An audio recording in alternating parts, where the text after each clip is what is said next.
Isto é Rasgar Ideias, o podcast do Notícias LX. À segunda-feira, arrancamos a semana a puxar pelo cérebro.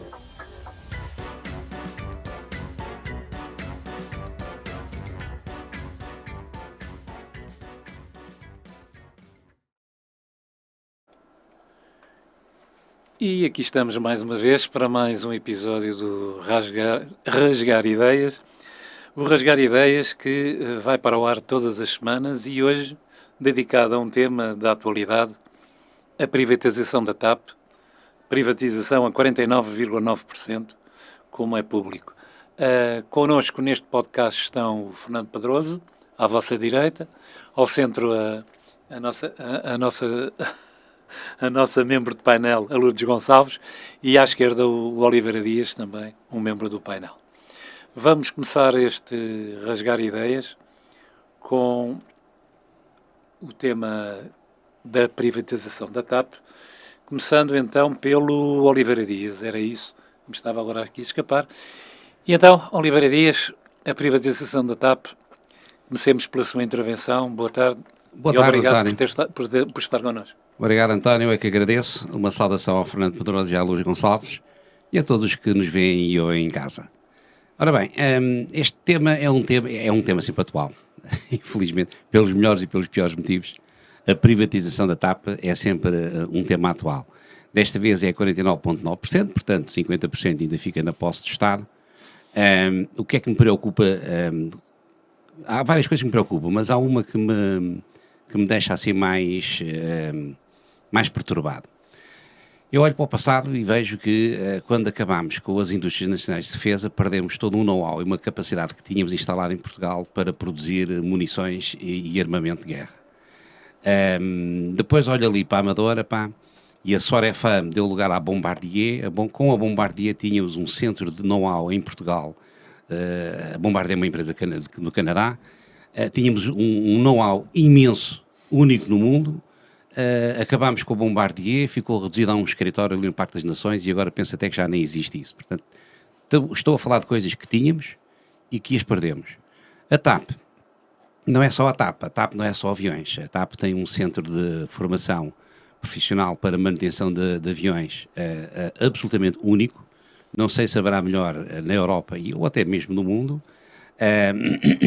Mesmo noutras valências que não apenas a manutenção e a mecânica, a TAP é muito mais do que aviões a voar no ar. E penso que nós não podemos perder mais esta, agora chama-se hub, por causa da centralidade que isto proporciona, mas o meu receio é mesmo esse, é que venhamos a perder uma centralidade e que venhamos a perder mais uma vez know-how e capacitação que neste momento é única em Portugal e na Europa. A TAP tal como está não é viável, dizem-me. A TAP é um contribuinte que paga 300 milhões de euros de impostos por ano e em 10 anos são 3 mil milhões, que é aquilo que o governo do país lá colocou. Portanto, não me parece nada do outro mundo. Isto numa contabilidade económica de merceeiro, como é evidente. Mas só isso, só o facto de saber que em 10 anos recuperamos o que lá colocámos, parece-me que justifica perfeitamente o investimento que se fez, porque é um investimento de facto que se fez naquela companhia. Penso que o problema da TAP é um problema de gestão de boa gestão. Quem sou eu? Mas a verdade é que e depois temos aqui uma situação que é única também. Nós somos um país insular, temos território continental e depois temos território insular, a Madeira e os Açores, as zonas da Madeira e dos Açores, e é necessário ligar estas partes do território por meio aéreo. Já que não temos um meio marítimo, a não ser em mercadorias, mas em pessoas não temos, o meio aéreo é absolutamente essencial para garantir a continuidade territorial e soberania portuguesa. Portanto, tudo isto tem que ser levado em linha de conta. Não sei se os compradores estrangeiros terão estas preocupações. Eu tenho, mas disse. Ok, obrigado, Oliveira Dias. O tema continua a ser muito atual, aliás, ainda não está perfeitamente definido, penso eu, em termos de governo. De qualquer maneira, dava agora a palavra a Lourdes Gonçalves, que está no centro das atenções, faça favor. Muito obrigada por estar no centro das atenções. Cumprimentar o Fernando e o Oliveira Dias e colegas de painel, como é óbvio, e sempre que é sempre bom debatermos alguns assuntos que achamos que são importantes para quem nos ouve, ter também as nossas opiniões e ver os assuntos até de outro prisma, que às vezes é tão necessário. A TAP, já foi aqui dito muita coisa sobre a TAP, há uma essencial que eu vou ter que referir, senão não era eu, que é a TAP é uma empresa, certo? A TAP é uma empresa, tem capital que vai ser reprivatizado neste momento, porque já foi também no passado, e nós sabemos que estes 49,9% têm 5% que é uma parte que cabe aos trabalhadores também, sendo que o Estado fica com acionista principal ainda da empresa. E esta levanta uma questão que se tem debatido muito nos últimos tempos, que é porquê só 49,4%, ou se esta 49,9%, se esta é a primeira fase e se virá outra fase a seguir que vai ser privatizado o resto do capital, ou se efetivamente será só este o valor. Esta é uma das questões que se tem levantado. E depois também dizer o que já foi dito aqui, que a TAP tem ligações estratégicas, é uma empresa estratégica de Portugal. Tem ligações, por exemplo, para a África, que são ligações também de muito valor, ou mesmo até à China, até ao continente asiático. Ou seja, nós temos aqui um papel estratégico em relação à Europa, que é fundamental. Quem vem comprar a TAP tem a certeza absoluta que vai usar este plano estratégico que a TAP tem para benefícios e capitalizar mais fundos, diria eu assim. Outra coisa que eu acho que a TAP tem enquanto empresa é tudo aquilo que está em volta. Tem mais de 1000 fornecedores, a TAP. Isto quer dizer que há uma comercialização, que há toda uma rede económica que está em volta da TAP e que traz a Portugal, efetivamente, muito valor. Os impostos, o Oliveira Dias já disse, os impostos são pagos em Portugal. Convém que este hub da TAP fique em Portugal, porque senão os impostos não serão pagos aqui. Como nós sabemos, a questão dos impostos é diferente de país para país. E eu terminava por levantar aqui uma questão que também ouvimos falar. Foi que o dinheiro dos tais 3 mil milhões que foi injetado na TAP, numa altura em que todas as companhias aéreas estavam no chão, que foi aquela crise que houve, pandémica, que todas as empresas passaram por ela, e a TAP também passou por essa crise. No fundo, há quem pergunte, mas nós vamos reaver agora esse dinheiro? A nossa questão é, não acredito que vá haver dividendos a serem entregues desse dinheiro, mas acredito que todo o comércio que foi gerado em volta, nós já recuperamos esse dinheiro que investimos na TAP. E eu acho que economicamente nós temos que perceber isto. Não é o retorno do dinheiro em dividendos, mas o retorno que tivemos de toda a capacidade que a TAP teve de fazer intervenção enquanto empresa e o resultado financeiro. E os últimos 10 anos a TAP efetivamente, quer a gente queira ou não, teve resultados positivos e apresentou resultados positivos. Disse bem. Ok.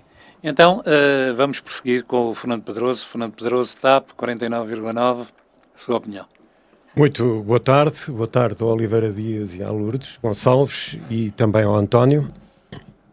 Bom, eu desde já devo dizer que sou a favor da privatização da TAP, mas a 100%. Isso para mim é importante. A TAP, nos últimos 2 anos, teve 230 milhões de resultados líquidos positivos, mas a TAP teve uma injeção de capital de 3,2 mil milhões de euros. Ora, o ressarcimento desta injeção de capital pelo Estado na TAP não pode ser através dos impostos, porque uma empresa privada ou uma empresa pública, ela paga sempre os mesmos impostos. O ressarcimento tem que ser através dos dividendos. E a este ritmo de dividendos, o Estado português seria ressarcido em 28 anos. É de facto um prazo muito longo. Depois o Estado o Estado não deve gerir companhias de aviação. O que o Estado deve gerir é a justiça, o ensino, a segurança e a saúde. Mesmo no ensino e na saúde, o setor privado deve ser complementar. Portanto, não me parece que o Estado deva estar nas companhias de aviação.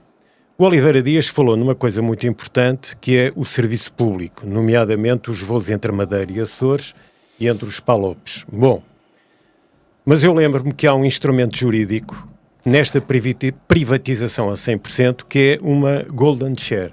Pode perfeitamente haver uma golden share em que o comprador, a empresa privada, seja obrigada a prestar um serviço público ao Estado português, nomeadamente, eu só vou dar um exemplo, no caso de repatriamento de portugueses em todo o mundo. Isso era perfeitamente possível. Ou seja, o capital privado pode perfeitamente ser a 100% numa empresa como a TAP. Se não vejamos as queixas que há, por exemplo, das populações e do tecido económico no Porto e em Faro, sobre aquilo que eles dizem que é a não prestação de um serviço público pela TAP. Para terminar, só queria dizer que o António Costa, enquanto foi Primeiro-Ministro, cometeu um erro grande de reprivatizar a TAP com os 61% da Atlantic Gateway, liderada pelo David Neelan e Humberto Pedrosa. Isso foi um erro. E agora estamos outra vez a privatizar. Eu penso que na altura António Costa cedeu claramente aos seus companhões de route da geringonça, e isso foi um erro tremendo para o país. Disse. Ok. Penso que podemos encerrar então por aqui e avançar para a rubrica. Eu só queria fazer 2 apontamentos, se fosse muito rápidos, muito Mas telegráficos. tem que ser mesmo muito rápido. Muito rápidos. Na época só havia uma de 2 soluções. Ou investir os 3,2 mil milhões ou acabar a TAP. Bom, isso era uma catástrofe. Por outro lado, o ressarcimento daquilo que se investe ser só pela via dos impostos, bom, se a TAP acabasse não havia imposto para ninguém. Era uma catástrofe em cima da catástrofe. Disse. Ok.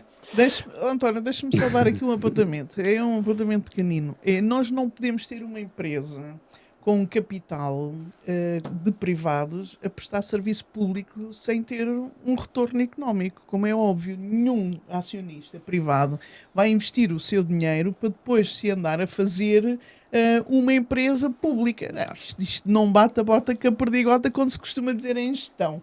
Ou seja, por isso é que eu acho que a TAP devia de ser privatizada de tal forma que a presença do Estado fosse uma presença mínima, que garantisse. Nós não sabemos o contrato, como é que vai ser assinado, nem as cláusulas que vai ter. E as cláusulas desse contrato é a coisa mais importante para garantir a questão estratégica. Ponto. Só isto. O resto, que é gestão, é deixar aos privados. Então é um ponto final, não é? Vamos avançar então para a nossa rubrica Quem Mexe no Tacho. Até já então, vamos avançar.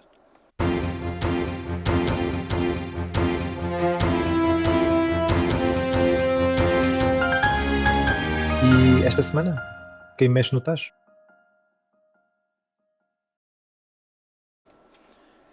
E agora avançamos para a rubrica Quem Mexe no Tacho. Depois do indicativo, a palavra a Lourdes Gonçalves. Quem é que mexe no tacho esta semana para si? Muito bem, eu acho que quem vai mexer no tacho esta semana vai ser outra vez o Serviço Nacional de Saúde, e vou falar um bocadinho do INEM.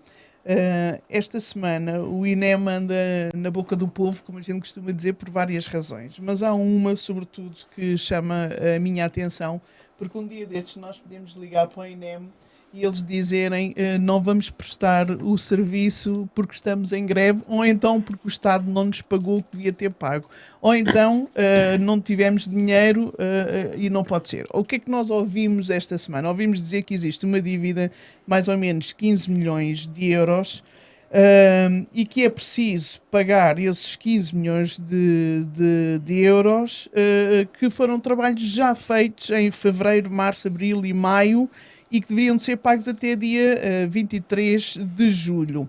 Ora, o que ficou acordado por parte do Governo é não paga a totalidade dos 15 milhões, mas vai pagar 3,5 milhões da dívida que tem. Ora, esta situação revela grandes problemas de liquidez e gestão financeira no INEM. Se estas verbas não forem pagas, efetivamente nós, enquanto portugueses, um dia destes corremos o risco de ligar para o INEM e eles não estarem a funcionar, as ambulâncias estarem paradas porque existe uma dívida do Estado para com o INEM. Disse. Ok. Fernando Pedroso, quem é que mexe no tacho para si esta semana? Olha, eu vou continuar na TAP e vou falar no hub aeroportuário. É preciso, claramente o aeroporto de Lisboa não tem condições para ser um hub de classe mundial. Não tem. A questão por exemplo, o aeroporto de Munique, esse sim tem condições para ser um hub de classe mundial. Portanto, só pode ser um hub de classe mundial com um novo aeroporto. E a questão aqui é saber para quem é que mexe no tacho. Quem vai mexer no tacho é a ANA, uma empresa privada, multinacional, com a construção do novo aeroporto em Lisboa. Portanto, há muita gente a mexer no tacho. Disse. Ok. Vamos então agora ouvir o Oliveira Dias, o seu tacho e quem é que mexe. Obrigado, António. Não é o meu tacho, mas normalmente as pessoas associam os altos cargos públicos e algumas posições com algum estatuto como sendo taxos. Fulano tem um tacho, Cicrano tem um tacho. E nós temos agora algo que é considerado um grande tacho, que é o Banco de Portugal, cujo governador terminou o seu contrato, ou o seu comissariado. E agora, neste Estado, quem é que mexe neste tacho? Por um lado temos um primeiro-ministro que diz que o atual governador cessante, que até tem condições para continuar. Depois temos o Ministro das Finanças que vem dizer que, bom, eu não me entendo com aquele homem, não gosto dele, o melhor mesmo é substituí-lo. Fica a pergunta, quem é que vai mexer no tacho? E disse. Ok. Então, despedimos-nos todos, voltamos na próxima semana para mais um episódio do podcast que Rasgar Ideias, e o próximo tema, em princípio, será o da saúde. Vamos ver se será assim, de qualquer maneira, é para esse que apontamos. Portanto, mais uma vez obrigado a todos por terem ficado a acompanhar durante este podcast. Como sabem, estamos nas redes, no Facebook, no YouTube e no Spotify, e aguardamos pela subscrição do canal e por os gostos, que são sempre importantes para nós exponenciarmos a nossa atividade. Muito obrigado e até ao próximo episódio.